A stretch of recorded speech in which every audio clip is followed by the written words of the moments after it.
Hello guys, आज हम biology का सेकंड चैप्टर स्टार्ट कर रहे हैं। इसका नाम है नर व मादा युग्मकोद्भिद की संरचना व विकास। नर व मादा युग्मकोद्भिद की संरचना का विकास पुष्प में होता है। जो नर और जो मादा है उनका जो युग्मक होता है उनकी संरचना का विकास है वो पुष्प में होता है। यानी कि ये जो बात की जा रही है वो पुष्पों के यानी कि पादपों के बारे में की जा रही है। हम जानते हैं कि जो पुष्प होता है वो परोह का एक रूपांतरण स्वरूप होता है। यानी कि ये परोह का मतलब क्या होता है? तना। तो जो ये पुष्प होता है वो तने का एक रूपांतरित भाग होता है। अर्थात जो परोह है वो सीमित वृद्धि कर पुष्प का निर्माण करती है। यानी कि जो तना है वो सीमित वृद्धि करके पुष्प का निर्माण करती है। नर व मादा युग्मकोद की संरचना व विकास। जो नर युग्मकोद्भिद है उसको हम लघु बीजाणुधानी भी कह सकते हैं। तो इसमें क्या होता है? पुंमंग की संरचना में 3 भाग होते हैं। तो हमें पता ही है क्योंकि फर्स्ट चैप्टर में ये पढ़ चुके हैं। तो पुंमंग की संरचना में 3 भाग होते हैं: पुतंतु, परागकोश और योजी। पुतंतु, परागकोश और योजी। जो पुतंतु होता है ना, इसका जो नर युग्मकोद्भिद है उसका 3 भाग होता है। तो उसका फर्स्ट है पुतंतु। पुतंतु क्या होता है?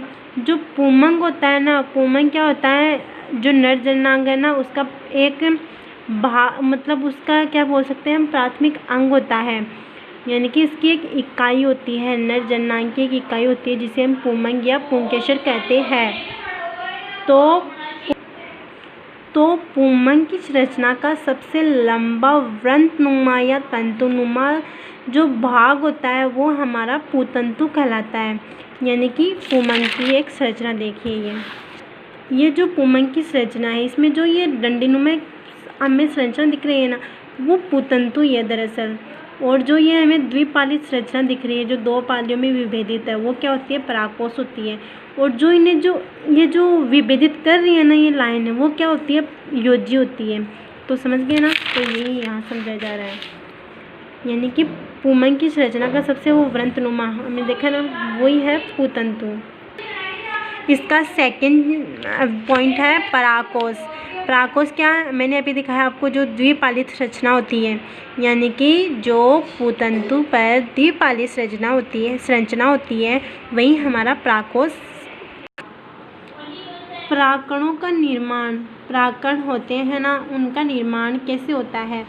तो निर्माण हम इस चैप्टर में परागकणों का निर्माण और वो स्पंदन भी पढ़ेंगे अभी। हमने जितने भी जो पादप है वो देखे हैं ना वो द्विपालित ही होती है, लेकिन कुछ एक अपवाद है कि अधिकांश पादप वस्तु का मतलब पादप होते हैं ना वो परागकोश द्विपालित होता है। लेकिन जो मालवेशी कुल होता है, मालवेशी कुल का परागकोश है वो सामान्यतः एक पालित होता है। तो थर्ड हमारा क्या है? योजी। द्विपालित परागकोश की 2 पालियों को अलग विभाजित करने वाली संरचना को योजी कहा जाता है। समझ गए ना? ये जो परागकोश है उसको अलग 2 भागों में विभाजित करने वाली बीच की जो रेखा है वो क्या कहलाती है? योजी कहलाती है। तो पुंमंग की संरचना, ये जो पुंमंग की संरचना है और परागकोश एक बाह्य स्तर से निर्मित अविभेदित संरचनाओं का एक समूह होता है जिसमें 4 परागपुटों का निर्माण होता है। इन परागपुटों की अधस्थ त्वचा की कुछ कोशिकाएं बड़ी होकर संगठित जीवद्रव्य में विभाजित होती है जिन्हें प्रपस्व कोशिकाएं कहा जाता है। प्रपस्व कोशिकाएं क्या होती है? इन परागकोशों यानी इन परागपुटों इसमें क्या है?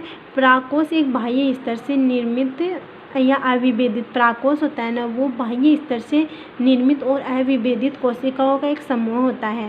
यानी कि बाह्य स्तर होता है ना इसका वो उससे निर्मित होती है और एक अविभेदित कोशिकाओं का समूह होता है जिसमें 4 परागपुटों का निर्माण होता है। 4 परागपुट निर्माण बनते हैं, इसमें 4 परागपुट बनते हैं।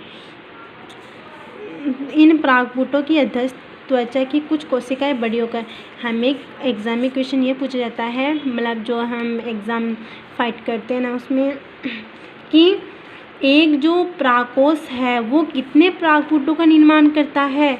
4 परागपुटों का निर्माण करता है। तो हमें ये क्वेश्चन पूछा जाता है कि 100 प्लांट यानी कि 100 पौधे लगाने के लिए 100 पौधे लगाने के लिए हमें कितने परागकोशों की ज़रूरत होगी, यानी कितने परागकोश की ज़रूरत होगी। तो हमें पता है कि हमें पता है कि जब परागकोश यानी कि जब मतलब युग्मकों का आपस में संयोग होता है तो युग्मक के लिए कौन कौन से युग्मक चाहिए हमें, एक तो नर चाहिए, एक मादा चाहिए।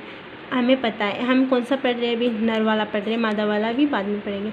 तो जो नर होता है ना उसमें परागकण होते हैं ना, वो मतलब परागकोशों में होते हैं।